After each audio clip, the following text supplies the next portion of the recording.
resucitado y volverá otra vez de nuevo.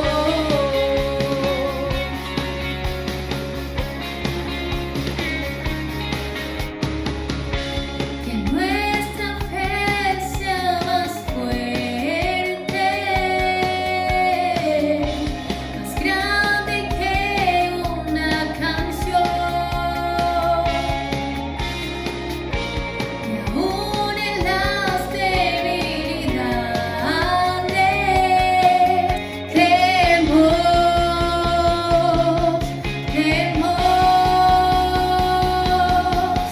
creemos en el Padre, creemos en Jesús, en el Espíritu Santo, que nos dio vida en la cruz. Creemos en su sacrificio, creemos que Él venció y que ha resucitado y volverá otra vez de nuevo.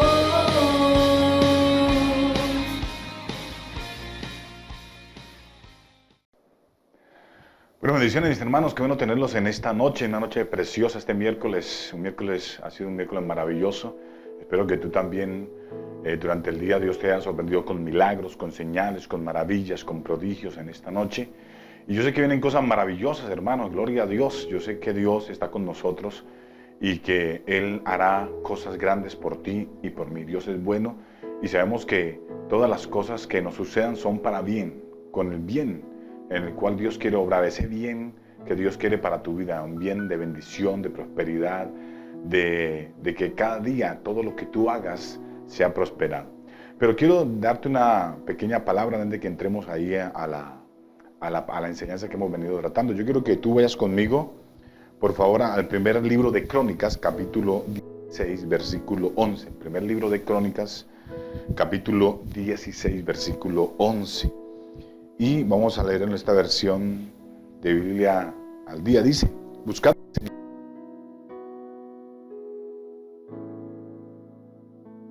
que nos enseña la palabra, buscar a Dios y su fortaleza. En estos tiempos tenemos que buscar a Dios, ¿para qué? Para fortalecernos.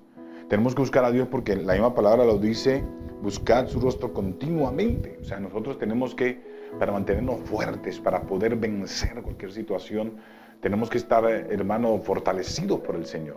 Por eso, ¿y cómo lo logramos? Por eso la palabra dice, buscar a Dios y su ¿qué? Fortaleza.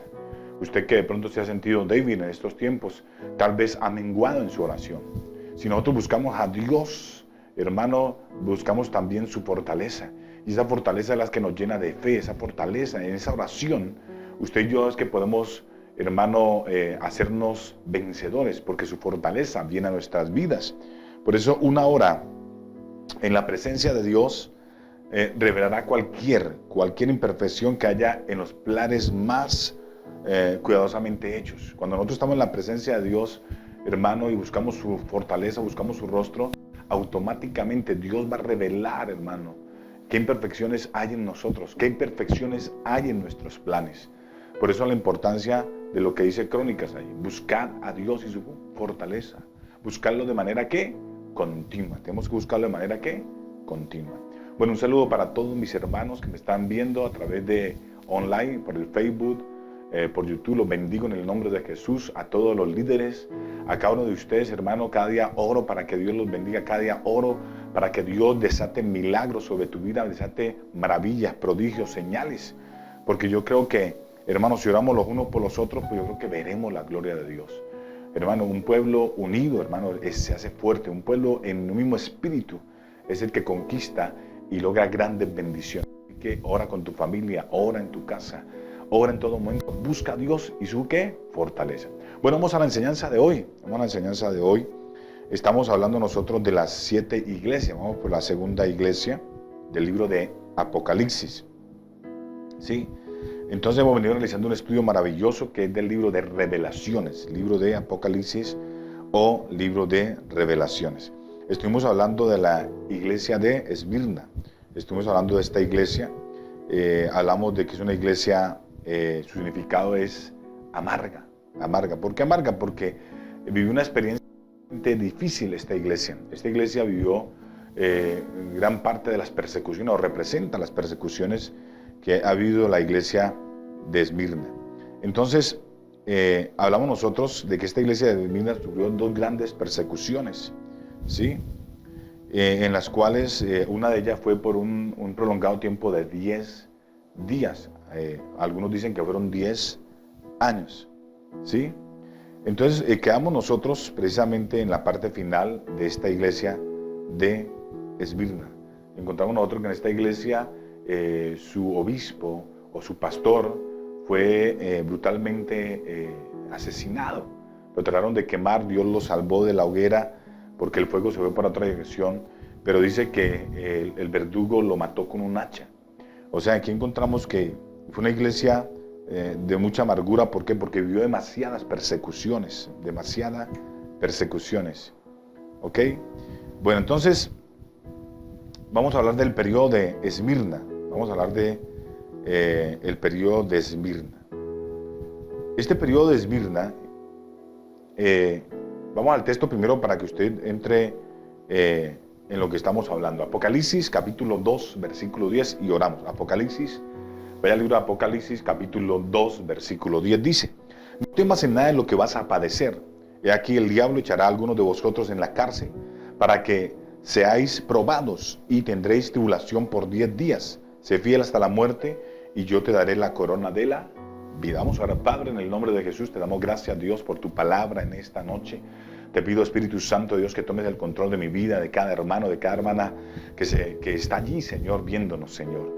Que están ahí unidos, Señor, como familias, para escudriñar tu palabra, para entender tu enseñanza, Dios de la gloria. Ilumínanos, Señor, y danos entendimiento para comprender las Escrituras y poder nosotros cambiar ciertas cosas de nuestra vida para que seamos un modelo de Jesucristo en esta tierra, Señor. Para que seamos nosotros esos embajadores que tú has establecido aquí en Cali, Colombia, para traer luz a esta nación, Señor. Ayúdanos, Dios, en el nombre de Jesús. Amén y amén. Bueno, amados, una de las cosas que Dios le dijo a la iglesia de Esmirna es que iban a tener una tribulación por 10 días. Pero el Señor le decía: no temas en nada lo que vas a padecer. Entonces, Él le decía: no temas en nada. Nosotros tenemos que Dios está con nosotros y que Dios hoy nos dice a nosotros: no temas. Todo lo que está pasando, Dios tiene el control de todo, no temas. Eso le decía Dios a la iglesia de Esmirna, le decía claramente que iba a sufrir una prueba grande, que el diablo iba a echarlos, algunos de ellos, en la cárcel, que serían probados, que tendrían tribulación por 10 días. Entonces, es muy probable que alguna de esas persecuciones que vivió esta iglesia haya durado 10 días. Otros dicen que duró hasta 10 años. Pero esta iglesia no sucumbió, sobrevivió gracias a la advertencia. Eso es lo que hemos hablado nosotros. Ahora vamos a entrar a mirar la recompensa para los victoriosos de Esmirna. Recompensa para ellos. Miremos Apocalipsis 2:10. Apocalipsis capítulo 2, versículo 10. No temas en nada lo que vas a padecer. He aquí, el diablo echará a algunos de vosotros en la cárcel para que seáis probados y tendréis tribulación por 10 días. Sé fiel hasta la muerte y yo te haré la corona de la vida. El que tiene oído, oiga lo que el Espíritu dice a las iglesias. El que venciere no sufrirá daño alguno, no sufrirá daño de la segunda muerte. O sea, cuando la palabra aquí en Apocalipsis nos habla de la corona, oiga bien, de la corona, en la tierra este es el pedestal más alto de la gloria de los hombres. Es el pedestal más alto, la corona. Muchas gentes en el mundo vemos que hay príncipes en Europa y son reyes y tienen su corona. Otros buscan en sus competencias la mejor corona, que sería la medalla de oro, ¿cierto? Todo el mundo busca en la tierra, es un pedestal más alto, la corona. Entonces, miramos que la iglesia de Esmirna sufrió ¿qué? Peligros, sufrimientos, muerte, ¿sí? Y Dios contrapone la mayor recompensa. ¿Cuál es la mayor recompensa? La corona de vida. O sea, cuando Dios habla, o Jesús le habla a la iglesia de Esmirna, déjeme decir, nosotros en el mundo en que estamos tenemos que, pues al igual que la iglesia de Esmirna, hermano, de cierta manera hay un sufrimiento, ¿cierto? Hay peligros, hay tentaciones, está el mundo. Nosotros tenemos, y como siempre la iglesia lo ha tenido, sí ha tenido digamos, que enfrentarse al mundo, a la carne, al diablo. Y nosotros, al igual que esta iglesia, también en ese tiempo también tenemos que hacerlo. Desde el momento en que nacemos nosotros y nos convertimos a Cristo y nacimos como nuevas criaturas, pues hay una confrontación con el mundo, la carne y el diablo. Y nosotros tenemos que vencer todas estas ataques del enemigo. Pero Dios nos dice a nosotros, porque no solamente esto es para la iglesia de Esmirna, esto es también para nosotros. Dios a nosotros nos dice que nos va a dar que la corona de vida. O sea, es la vida, pues eso es vida en la aureola de la gloria eterna. O sea, como dice, corona de vida. Es como vivir en la plenitud de la vida que Dios nos ofrece. Vivir en la bendición plena de Dios. Esa era digamos, la recompensa que Dios trae para su pueblo. Si soportamos, si vencemos, si nosotros nos portamos a la altura como hijos de Dios en esta tierra, venciendo el pecado, la carne, el diablo, el mundo, entonces Dios dice que tiene para nosotros que una recompensa. Y la recompensa es estar en la plenitud de la gloria de la vida de Dios. En la plenitud de ese mover de Dios. Usted dirá, ¿qué es eso? Hermano, yo creo que es el estandarte más alto que nosotros como cristianos podemos recibir. En la plenitud es como decir de vivir la plena bondad, vivir la plena bendición de Dios en una vida eterna que Dios tiene para ti y para mí. ¿Ok? La otra recompensa, y leámoslo aquí cuando dice,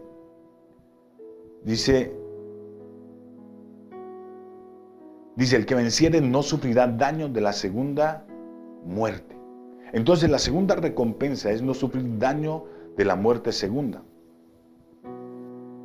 Lo que quiere decir es que nosotros, muchos, si es que Cristo no viene por nosotros antes y somos arrebatados con el Señor, muchas personas, hermanos, oigan bien, van a sufrir tal vez la muerte primera, pero no vamos a sufrir la muerte segunda. Usted me dirá, pastor, ¿cuál es la muerte segunda? La muerte segunda es la que van a sufrir aquellos hermanos que vayan a donde. La muerte segunda es la muerte eterna. Van a morir, o sea, aquellos que van a ir al lago de fuego. Esa es la muerte segunda. Tal vez tengamos que padecer la muerte primera, pero sabemos que los que estemos muertos en Cristo, ¿qué pasará? Resucitaremos. Y tendremos la vida, ¿qué? La corona de la vida, ¿qué? Eterna. Y esto es una recompensa que Dios nos da. Entonces, que el cristiano acarrea la muerte por causa de Cristo. O sea, cuando la gente muere, en este caso los de Esmirna morían, ¿sí? Miremos el caso de Policarpo, él murió por causa de Cristo, porque se negó a blasfemar contra el Señor y fue condenado por esto, y él murió por causa de Cristo, él vivió la muerte primera.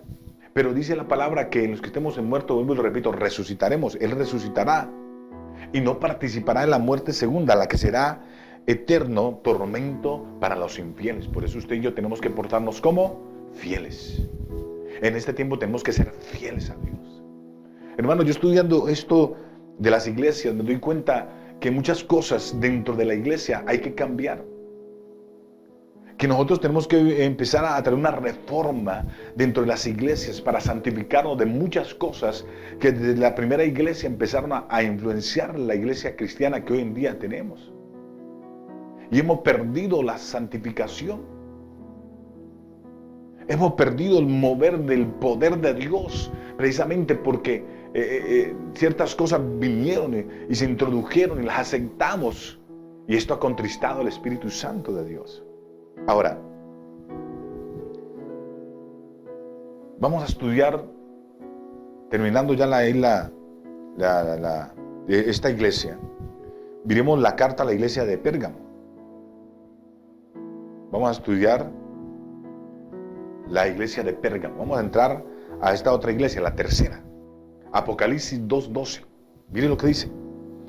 Y escribe al ángel de la iglesia en Pérgamo, el que tiene la espada aguda de 2 filos, dice esto: yo conozco tus obras y dónde moras, dónde está el trono de Satanás.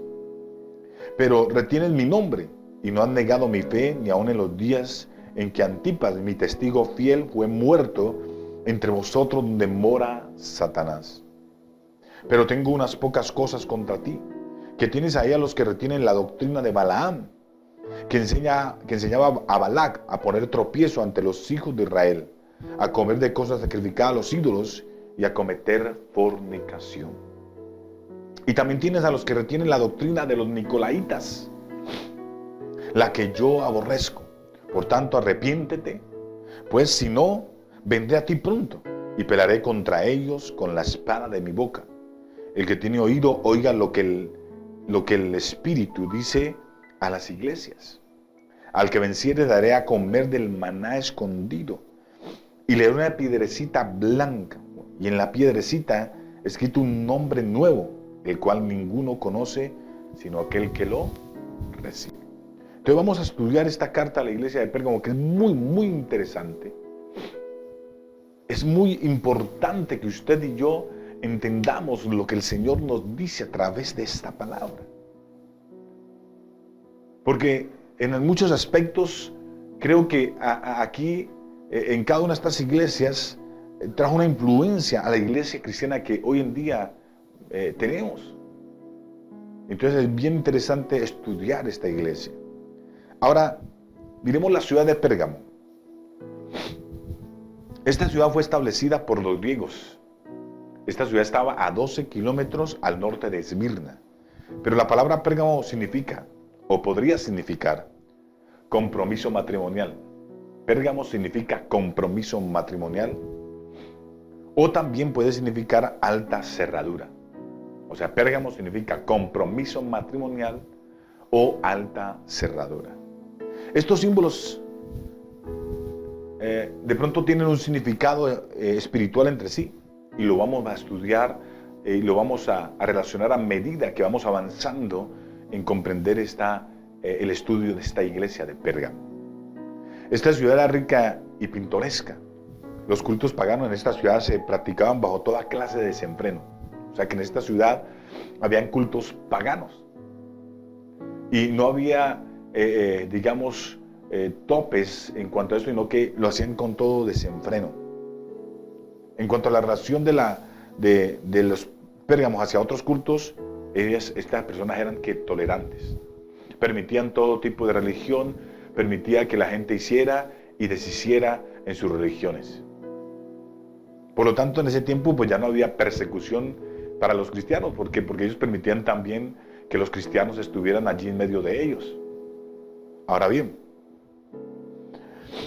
al ser retirada la pena capital de Antipas, cuando la pena capital de Antipas, que era la persecución de los cristianos, encontramos también que en esta iglesia o en esta ciudad de Pérgamo se encontraba el trono de Satanás, porque Jesús mismo lo dice allí. Tengo entre ustedes que está que el culto a Satanás, o sea, estaba el trono a Satanás. En esta ciudad había un templo llamado el Dios de la Medicina, el templo del Dios de la Medicina, el cual era Esculapio. Ese era el nombre. Esculapio era el que presentaba se presentaba como una persona y con una serpiente. Y a este hombre, Esculapio, se le atribuían, oiga bien, poder curativo. Se le atribuía un poder curativo. Y la adoración a esa serpiente constituía la unión de la brujería y el desenfreno. Entonces, por eso el Señor, tiene eso contra la iglesia. Que ahí en ese lugar se rendía culto a Satanás, había desenfreno, había brujería, idolatría, se practicaba tanta cosa. ¿Sabe qué me parece hoy en día a lo que se vive en Colombia? Lo mismo. Aquí se practica la brujería, la santería, la idolatría, en todo su desenfreno. Se ha dado libertad a eso de una manera tremenda en Colombia, lo cual Dios, hermano, se desagrada. Se desagrada y a Dios no le agrada esto. Y por eso le decía, tengo contra ti esto.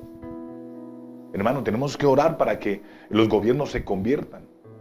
Hermano, hoy en día aquí, y lo digo abiertamente, hermano, el alcalde de aquí, esta ciudad de Cali, es santero. En estos días me di cuenta que entregó la ciudad a un Dios santero aquí en Cali. Y eso es algo, hermano, que nosotros los cristianos tenemos que pellizcarnos, reprender, hermano. y declarar que todo conjuro, hechicería, brujería, santería, en el nombre de Jesús no tiene efecto sobre esta ciudad. Y declarar que esta ciudad, hermano, le pertenece a Cristo. A Cristo le pertenece. Orar, hermano, para que no venga más juicio de lo que están viniendo sobre el mundo entero y sobre esta ciudad. Entonces es tremendo esto, porque el pueblo se pierde por falta de conocimiento. Los gobernantes están haciendo que los pueblos se pierdan por falta de conocimiento y están desactivando la ira de Dios sobre un pueblo, sobre una nación. Por eso es que yo le decía a esta iglesia de Pérgamo, le decía claramente a ellos: tengo esto contra ustedes, porque tendrían culto a Satanás. Había brujería, idolatría, hechicería. Ellos practicaban todo tipo de cosas de una manera desenfrenada. Ahora, Antipas era un miembro de la iglesia muy renombrado. Y según el testimonio de Tertuliano, fue el obispo de esa iglesia. Por eso el Señor, volvamos otra vez a las Escrituras, para que usted entienda lo que el Señor dice ahí. ¿Sí? Dice aquí, versículo 13: yo conozco tus obras y dónde moras, dónde está el trono de Satanás. El Señor le dice: yo sé mora donde está el trono de Satanás, que era este hombre que portaba una serpiente y se le daba algunos poderes de sanación, y que este hombre recordó, o sea, fue famoso por esto. Esa imagen fue famosa, y muchos romanos y gente poderosa iba buscando sanidad en esta ¿sí? Llamado Esculapio. Ahora bien, mire lo que dice: pero retienen mi nombre. O sea, entonces dice: donde está el trono de Satanás. Dios, Jesús, sabía dónde moraba, sabía dónde estaba establecida esta iglesia de Pérgamo. Estaba establecida en ese lugar donde estaba ¿qué? Satanás. Pero luego dice aquí, dice en el texto: pero retienen mi nombre y no han negado mi fe. Y aún en los días en que Antipas, mi testigo fiel, fue muerto entre donde mora Satanás. Antipas era el obispo, podemos decir el pastor de esta iglesia. Y el Señor reconoce que fue ¿qué? Asesinado. ¿Sí? Fue asesinado. Entonces Antipas era un hombre, un miembro de la iglesia muy renombrado. Y según el testimonio de Tertuliano, en ese tiempo fue el obispo de esa iglesia. Antipas fue ejecutado porque no hizo decretos del emperador. Él no quiso tomar parte en la adoración y sacrificios de Esculapio. O sea, no participó en la nación. Y por eso fue arrojado a un horno ardiente, hermano. Tremendo esto. Fue llevado a un horno ardiente y fue allá consumido por el fuego. Y esto ocurrió bajo el imperio de Domiciano. Y en ese momento fue cuando el apóstol Juan fue deportado, oiga bien, y desterrado y llevado a la isla de Pasmos. Hoy en día esa ciudad solo quedan ruinas, en las cuales solamente sobresalen humildes construcciones de los griegos y de los turcos. Eso es lo que hay hoy en día en Pérgamo. Que era una iglesia fiel, pero en medio de todo estaba, hermano, una ciudad desenfrenada en la idolatría, en la brujería y en, hermano, todo tipo de género social que había en ese entorno. Muy parecido a lo que tal vez hoy en día estamos viviendo en Colombia y en el mundo entero. Ahora, el autor de la carta, el que tiene la espada de dos filos, que Jesús dice ahí en Apocalipsis: escribe al ángel de la iglesia de en Pérgamo, el que tiene la espada aguda de dos filos, dice esto. Ahora, ¿por qué dice el Señor Jesús el que tiene la espada de dos filos? ¿Quién es este? Pues claramente la palabra lo dice: el Señor Jesucristo. Pero, ¿por qué el dirigirse a esta iglesia y referirse a esta espada? Es la pregunta que usted y yo tenemos que hacernos en esta noche. ¿Por qué al referirse a esta iglesia, el Señor dice: el que tiene la espada de dos filos? Es evidente que la espada es ¿qué? ¿Sirve para qué? Para el castigo. Y lo tenemos nosotros en Romanos. Vaya al libro de Romanos, capítulo 13, versículo 4. Libro de Romanos, capítulo 13, versículo 4. Ya lo tiene ahí. Espero que esté tomando apunte, tenga una libretica ahí, esté apuntando lo que estamos viendo acá. Libro de Romanos, capítulo 13, versículo 4. Voy a hacer un paréntesis un momento aquí. Gracias a los hermanos que estuvieron conectados por Instagram. Estuvimos nosotros allí sábado preparando un poco de pizza, enseñando cómo se preparan las pizzas o la masa. Y bueno, hicimos pizza aquí en mi casa.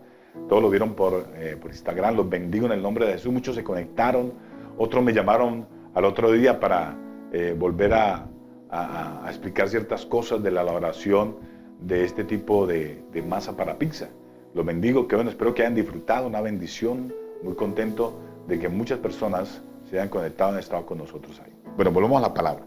Romanos 13:4 dice: porque es servidor de Dios para tu bien, o sea, pero si haces lo malo, teme. O sea, está hablando de las autoridades. Romanos, el apóstol Pablo aquí en la carta a los romanos, está hablando de las autoridades que Dios ha establecido en la tierra, ¿cierto?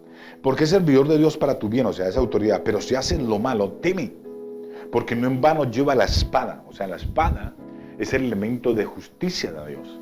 La espada es el elemento de justicia de Dios. Pues servidor de Dios, dice. Vengador para castigar al que hace ¿qué? Lo malo. Entonces, cuando el Señor dice el que tiene la espada de dos filos, entendemos aquí que es claro que cuando alguien muestra el instrumento de castigo, significa amenaza. El Señor amenazaba a esta iglesia con castigo. Yo digo, Dios mío, entonces, hoy en día, ¿cómo está el mundo ante Dios? ¿Cómo está el mundo ante Cristo? En estos momentos el mundo está amenazado por Cristo. Tiene la espada. Y la espada es para castigar ¿a quién? A quien hace lo malo. Si usted hace lo correcto, si usted, como hablamos de la iglesia de Esmirna, no es una sinagoga de Satanás, si hace lo correcto, pues usted tiene que estar tranquilo. Porque la espada está diseñada como un castigo ¿para quién? Para el que hace ¿qué? Lo malo. Para el que no obedece. Para el que vive una vida de desenfreno, de pecado, de idolatría, de hechicería, brujería, santería. Todos esos gobernantes y brujos tienen que arrepentirse, hermano. Y lo harán tarde o que temprano. Tal vez aquí en la tierra no, pero cuando estén ante el trono de Dios, se van a arrepentir. Cuando vean el lago de fuego ardiendo, entonces es allí donde se van a arrepentir. Y ya va a ser pero muy tarde, porque el juicio está ya dado para ellos. Ese es el tiempo. Aprovechenlo y arrepiéntanse y conviértanse al Señor. Dejen de estar rindiéndole culto al pecado, el culto a la idolatría, a la hechicería, a la santería. Todos esos brujos, hermano, arrepiéntanse. Porque lo que están haciendo, hermano, está yendo maldición sobre una tierra. Lo que están haciendo está yendo juicio sobre una nación cuando el pueblo se comporta de esa manera. Más cuando los gobernantes, que deben de ser, como dice aquí, servidores de Dios, se convierten en servidores del diablo. Y por eso las naciones se pierden. Por eso los pueblos mueren de hambre. Porque los servidores se han vuelto no servidores de Dios, sino servidores del diablo mismo. Ahora bien, cuando el Señor le habla a la iglesia de Pérgamo, nos demuestra que Jesucristo no estaba conforme con esta iglesia. Yo creo que Jesús, no está conforme con este mundo. No está conforme con las iglesias que hoy en día hay, que nos falta santificación, que nos falta santidad, hermano. Que nos falta a nosotros, hermano, ya bien, estar firmes frente al pecado. Yo creo que el Señor no está conforme y que nosotros tenemos que pellizcarnos y pensar, bueno, ¿cómo estoy actuando yo como obispo? ¿Cómo estoy actuando yo como servidor de Dios? ¿Cómo estoy actuando como pueblo de Dios? Mis obras son buenas. Estoy siendo poeta al pecado. Esas son cosas que nosotros tenemos que entrar a analizar en nuestro diario vivir. ¿Cómo estamos nosotros como servidores de Dios guiando el rebaño? Porque a medida que vamos avanzando vamos a encontrar ciertas cosas que de pronto tenemos que pedirle al Señor perdón, arrepentirnos y volver a ese camino que el Señor trazó desde el momento en que se hizo carne aquí en la tierra y nos enseñó un estilo de vida. Miremos las características de la iglesia de Pérgamo. Apocalipsis 2:13 dice: yo conozco tus obras y de dónde moras, donde está el trono de Satanás, pero retienes mi nombre y no has negado mi fe, ni aun en los días en que Antipas, mi testigo fiel, fue muerto entre vosotros, donde mora Satanás. No era fácil estar ligada al nombre del Señor, de acuerdo a lo que vivía esta iglesia, claro. El Señor les dice, retienes mi nombre. Ellos estaban ligados. Había un matrimonio entre ellos y Dios. Había un matrimonio entre ellos y estaban ligados, pero no era fácil por lo que esa iglesia vivía. Habían religiones de todo tipo que practicaban la idolatría y todo tipo de desenfreno, como Babilonia, como Sodoma y Gomorra. Pero aún ellos determinaron ser fieles a Dios. Había un matrimonio entre Dios y ellos. Eran fieles. Entonces, no era fácil estar ligado. Pero ellos ahí se mantuvieron siempre reteniendo mi nombre, reteniendo el nombre del Señor, reteniendo el nombre del Señor. O sea, en ellos había un pensamiento, no, nosotros somos hijos de Dios, somos embajadores de Cristo, y mantuvieron siempre ligado a ese nombre. Tenemos que comportarnos como tal. Y esto les enseñó el obispo, les enseñó Antipas. Y esto aprendieron ellos. Y por eso el Señor les hablaba y les decía, pero retienen mi nombre. Retienen mi nombre. En este tiempo tenemos que retener ese nombre de Cristo. Tenemos que hablar de Él, tenemos que enseñar la verdad en ese tiempo. Cuando más haya pecado, más tenemos que abundar en el conocimiento de Dios, más abundar en el hablar de Cristo. Escuche lo que le estoy diciendo. Porque los tiempos que estamos viviendo son tiempos difíciles, y es ahí cuando más debemos de hablar y retener ese nombre de Dios en nosotros, ese nombre de Cristo en nosotros, esa fe en nosotros. No puede menguar, sino que tiene que crecer, tiene que avanzar para la gloria de Dios. Amén. Ahora bien, el segundo elogio, entonces el primer elogio era que el nombre de Jesús estaba ligado a ellos, el nombre de Dios estaba ligado a ellos. El segundo elogio fue mantenerse fiel, a pesar de haber perdido ¿a quién? A su obispo, al hombre que estaba fiel a Dios, a pesar de haber perdido al siervo de Dios, al fiel siervo de Dios. A pesar de estos elogios, en esa iglesia había problemas. O sea, Dios elogió que a pesar de que habían perdido a su obispo, el que los guiaba, se mantuvieron fieles al Señor. Pero aún así, Dios no estaba conforme, Jesucristo no estaba conforme con esta iglesia. Por eso el Señor las amenazaba con la espada de dos filos. Los amenazaba, cuidado. Ojo, porque el castigo está ahí. Como dice, el pecado está a la puerta, pero también está allí la espada para castigar. En este tiempo que vivimos, el pecado siempre está allí, latente, pero usted tiene que saber que hay un Dios que nos observa en el cielo, y que todo lo que usted y yo hacemos, el Señor tiene, oiga bien, conocimiento pleno. Y por eso usted y yo vamos a ser juzgados por todas las cosas que hagamos aquí en esta tierra. Mientras estemos en este cuerpo, vamos a ser juzgados. O sea, en pocas palabras, la espada de dos filos está allí, amenazante. Y muchas veces creemos que no, que Dios es amor y Dios esto. No, Dios habla claramente. Que así como Él ama, así también castiga. Así como Dios es amor, así también es un Dios castigador también. Es un Dios justo. La espada está para el que hace lo malo, no para el que hace lo bueno. Ahora otra cosa, vamos al Apocalipsis 2:14.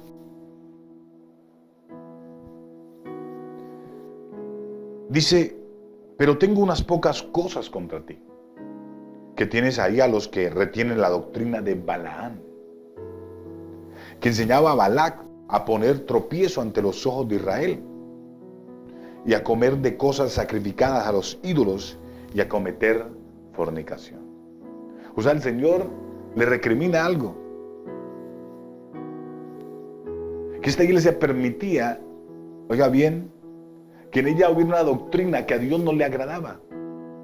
Algo había entrado dentro de esta iglesia, que estaba, oiga bien, quitándole la esencia a ese cristianismo puro y santo que debe permanecer en cada uno de los que nos llamamos cristianos. Y era la doctrina de Balaam. ¿La doctrina de qué? De Balaam. ¿Cuántos quieren conocer esto? Entonces, el próximo domingo estaremos hablando de la doctrina de Balaam. Así que no se lo pierdan. Porque quizás esto tiene que ver mucho con lo que desde esa época ha venido influenciando la iglesia cristiana. Aquí vamos a entender por qué la iglesia hoy en día no tiene el mismo mover y el mismo poder de Dios que había en la iglesia primitiva. Entonces, este domingo estudiaremos en qué consistía esa enseñanza de Balaam. ¿En qué consistía? Ok. Bueno, vamos a orar y espero que usted, hoy Dios te haya hablado. Porque Dios conoce tus obras. Y Dios conoce el tiempo en que estamos viviendo. Y Él conoce lo que estamos viviendo. Pero Él está esperando de ti un buen comportamiento. Él está esperando de ti que ese nombre de Cristo esté arraigado en tu corazón. Y que vivas conforme a lo que el Señor quiere que tú vivas. Inclina tu rostro, vamos a orar. Padre, en el nombre de Jesús. Te doy gracias, Señor, por cada hermano, cada hermana, Señor, que ha recibido esta enseñanza hoy, Señor. Gracias, Dios, porque tú nos fortaleces cada día y nos enseñas a estar firme a tu palabra, a estar firme a tus enseñanzas, a poder vencer el mundo, la carne, el diablo, las tinieblas, las tentaciones. Ayúdanos, Dios, a ser como estos obispos que perdieron la vida, Señor, pero mantuvieron firmes, se mantuvieron ahí estos pastores firmes, Señor, deteniendo tu nombre. Se mantuvieron firmes, Señor. Prefirieron morir antes que ceder al mundo, a la tentación, al pecado, a la idolatría. Padre, ayúdanos a tener un nuevo carácter y a poder vencer este mundo, Señor. Ayúdanos, Dios, en el nombre de Jesús. Amén, amén y amén. Bueno, amado, usted que en esta noche trajo sus diezmos, sus ofrendas, yo creo que usted levante ese diezmo, levante esa ofrenda. Ahí en la casa de la pastora Claudia yo dejé sobres. Si alguna persona necesita sobres puede ir a la casa de la pastora Claudia. Algunos la conocen. Y si no, por el WhatsApp de la iglesia, allí está la dirección de ella. Puede arrimar, ahí le entregarán un sobre si necesita. Y para que usted vaya separando sus diezmos, sus ofrendas. Estoy orando para que aquellos que perdieron su empleo vuelvan y lo recuperen. Que Dios abra una puerta mucho mejor que las que se cerró, porque Dios es especialista en abrir puertas. Estoy orando para que Dios se glorifique en tu economía. Estoy orando para que Dios nos permita también, en lo más rápido posible, que nuestra sede Oriente sea abierta nuevamente, para que estemos allí, hermanos, juntos, unánimes, glorificando. Estamos orando por eso, hermano. Oremos para que cada día nos santifiquemos. Oremos para que no perdamos, hermano, ese hábito, el buen hábito de orar, de buscar del Señor. No deje que las circunstancias te opriman y que no ores. Recuerda que la oración es la respiración de la esperanza. Y el que deja de orar, deja de esperar. Así que no puedes dejar de orar. Recuerda que lo que leíamos en Crónica inicialmente, nosotros tenemos que buscar a Dios y a su fortaleza y buscarlo continuamente. Busca a Dios continuamente. Y estos ejemplos que Dios nos da a través de Apocalipsis nos sirven ahora, para que en estos tiempos en los cuales estamos ya viviendo, que son los finales, estemos fuertes, estemos llenos de Dios, estemos santificados. Recuerda que Jesucristo dijo: yo vengo por una iglesia sin mancha y sin arruga. Y eso es lo que quiere el Señor. Así que, hermanos, santifiquémonos. Bueno, levántase, diezmos, aprendamos a orar y colocar esa economía en la mano del Señor. Recuerda lo que dice en Malaquías 3:10. Dice: traer los diezmos al alfolí para que haya aquí alimento en mi casa. Y probadme ahora en esto. Si no, os abriré la ventana de los cielos y derramaré bendición hasta que sobre y abunde. Así que levántase, diezmos, ofrenda, y vamos a orar por tu economía. Padre, en el nombre de Jesús, bendigo a cada hermano, a cada hermana que hoy ha traído, Señor, tus diezmos, tus ofrendas. De los recibidos de tu mano te dan, no con tristeza, no por necesidad, sino porque son dadores alegres. Te pido, Dios, que multipliques al 100 por 1 cada peso que ellos dan para la extensión de tu reino, Señor. Que no falte nada en la cocina, Señor. Que no falte dinero en sus bolsillos. Que siempre haya esa provisión, Señor, Padre. Porque tú eres nuestro pastor y creemos lo que tu palabra dice, que nada nos faltará. Gracias, Dios, en el nombre de Jesús. Amén y amén. Ahí aparece el número de la cuenta Bancolombia para que usted haga la consignación pertinente, ¿ok? Bueno, amados, les bendigo y nos vemos este próximo domingo, si Dios lo permite, 8:30 de la mañana. Oiga bien, 8:30 de la mañana estaremos aquí nuevamente